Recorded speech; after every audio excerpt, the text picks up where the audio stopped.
இத்தனை ஆண்டு காலமாக இந்த ஆதிதிராவிடருக்கு ஒதுக்கப்படுகிற நிதி வந்து எந்த அரசுமே அதிமுக, திமுக 2 அரசுமே முழுமையாக பயன்படுத்தாமல் திருப்பி அனுப்புகிறதும் வேறு பணிகளுக்கு பயன்படுத்துகிறதுமான வேலைகளையும் செஞ்சாங்க. முழுமையாக அந்த பணத்தை இந்த ஆதிதிராவிட மக்களுக்கு பயன்படுத்துகிறது மாதிரி இந்த அரசு இந்த பட்ஜெட்டில் இது தாக்கல் பண்ணணும்னு நாங்கள் விரும்புகிறோம். ஏன்னா இன்னும் நிறைய இந்த ஆதிதிராவிட மக்களுக்கு செய்ய வேண்டிய கடமைகள் இருந்தும் அந்த பணத்தை வந்து ஏதோ அரசாங்கம் வந்து முழுமையாக அந்த மக்களுக்கு பயன்படுத்த கொடுக்கறத தயங்குது.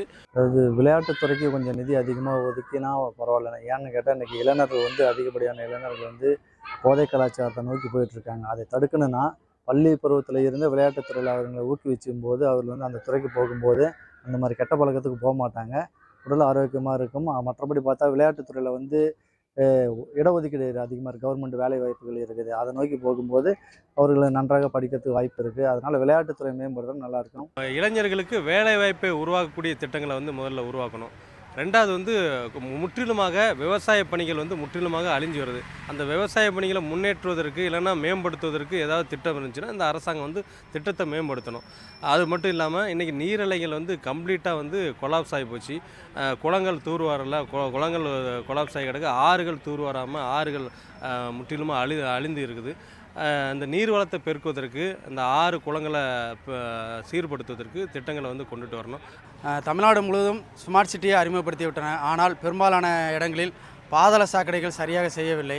அதை உடனடியாக செய்து தரணும். அதே போல் சிங்கப்பெண் திட்டத்துக்கு தமிழ்நாடு அரசில் இருந்த காவல்துறையை தான் சிங்கப்பெண்ணாக மாற்றிருக்காங்க. அவங்களுக்கு கூடுதலாக நிதி ஒதுக்கி அவங்களுக்கு தேவையான விஷயங்களையும் பெண்கள் பாதுகாப்பையும் குழந்தைகளோட பாதுகாப்பையும் உறுதி செய்யணும்னு கேட்டுக்கிறோம். இந்த பட்ஜெட் பார்த்திங்கன்னா இந்த பட்ஜெட் கூட்டத்தொடரில் விவசாயம் ரொம்ப முக்கியம். விவசாயத்தினுடைய முதுகெலும்பு பார்த்திங்கனாக்கா நீர் ஆதாரம். இன்றைக்கி காவிரி டெல்டா பகுதியில் நீர் பிரச்சனைங்கிறது ரொம்ப தலைவிரித்து ஆடிட்டு, விவசாயிகளுடைய பிரச்சனை தலைவிரித்து ஆடிட்டு இருக்குது. இதனால் பார்த்திங்கன்னா 2 மாநிலங்களுக்கிடையே பார்த்திங்கனாக்கா பெரிய பொருளாதார நெருக்கடியிலேருந்து எல்லாமே வரும்.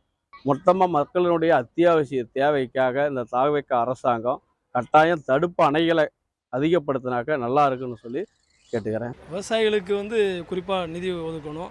அதுபோல் இப்போ இளைஞர்களுக்கு வேலைவாய்ப்புக்கு சம்மந்தப்பட்ட வந்து நிதி ஒதுக்கணும் என்னோட கருத்து.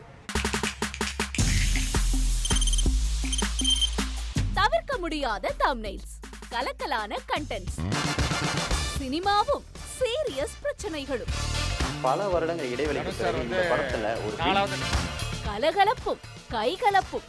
Me too, love you. Thank you so much. Mass ஏத்துறது போயிட்டே தான் இருக்காரே தவிர பிரேக்கே இல்லாமல் பிரேக்கிங் நியூஸ் சொல்லும் தந்தி டிவி ஆப். இன்ஸ்டா தலைமுறை வரை இறங்கி அடிக்கும் தந்தி டிவியின் டிஜிட்டல் எக்ஸ்க்ளூசிவ். அது தண்ணிக்குள்ள போகும்போது ஹேங் ஆயிடுச்சு. உங்களுக்கு விஜய் சார் எந்த அளவுக்கு ரொம்ப பிடிக்கும்? Of course, Malayalis are huge Vijay sir fans. 2 பேருமே ரொம்ப பிடிக்கும் எனக்கு. தந்தி டிவி ஆப்பை இலவசமா டவுன்லோட் செய்யுங்க. ஃபாலோ பண்ணுங்க, சப்ஸ்கிரைப் பண்ணுங்க, என்ஜாய் பண்ணுங்க.